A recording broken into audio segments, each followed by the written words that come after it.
কি বলবেন একে? সুপার ওয়েডনেসডে বাংলাদেশের ক্রিকেট প্রেমীদের জন্য বুধবার 16 জুলাই হতে যাচ্ছে রোমাঞ্চে ঠাসা দিন। প্রিয় সব তারকারা এদিন মাঠে নামছেন একই সময়ে। কলম্বোয় বাংলাদেশ দল সিরিজ জয়ের লক্ষ্যে খেলবে শ্রীলঙ্কার বিপক্ষে, আর গায়ানায় গ্লোবাল সুপার লিগের ফাইনালে ওঠার লক্ষ্যে রংপুর রাইডার্স খেলবে দুবাই ক্যাপিটালসের বিপক্ষে। দুবাই ক্যাপিটালসের হয়ে আবার মাঠে নামবেন সাকিব আল হাসান। ক্রিকেট ভক্তদের তাই হাতের কাজ ছেড়ে একটু আগেভাগেই বসে যেতে হবে টিভি সেটের সামনে। বাংলাদেশ ও শ্রীলঙ্কার সিরিজ নির্ধারণী তৃতীয় ও শেষ টি-20 শুরু হবে সন্ধ্যা 7:30টায়।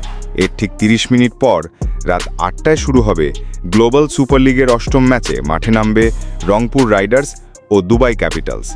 রংপুর একে তো বর্তমান চ্যাম্পিয়ন, তার ওপর দলটা বাংলাদেশের, স্কোয়াডও ঠাসা বাংলাদেশি ক্রিকেটারে। তার ওপর এবারের আসরে নুরুল হাসান সোহানের দল অপরাজিত, আর এক ম্যাচ জিতলেই অনেকটা নিশ্চিত হয়ে যাবে ফাইনাল। এই দলের খেলা মানেই তাই বাংলাদেশিদের কাছে ঠাসা উত্তেজনা। রংপুরের প্রতিপক্ষ আবার দুবাই ক্যাপিটালস, যে দল বাংলাদেশ থেকে অগণিত সমর্থন পাচ্ছে সাকিব আল হাসানের কারণে। জাতীয় দলে এখন না থাকলেও ফ্র্যাঞ্চাইজি ক্রিকেট চুটিয়ে উপভোগ করে যাচ্ছেন সাকিব। দুবাইয়ের হয়ে খেলছেন চলমান জিএসএলে।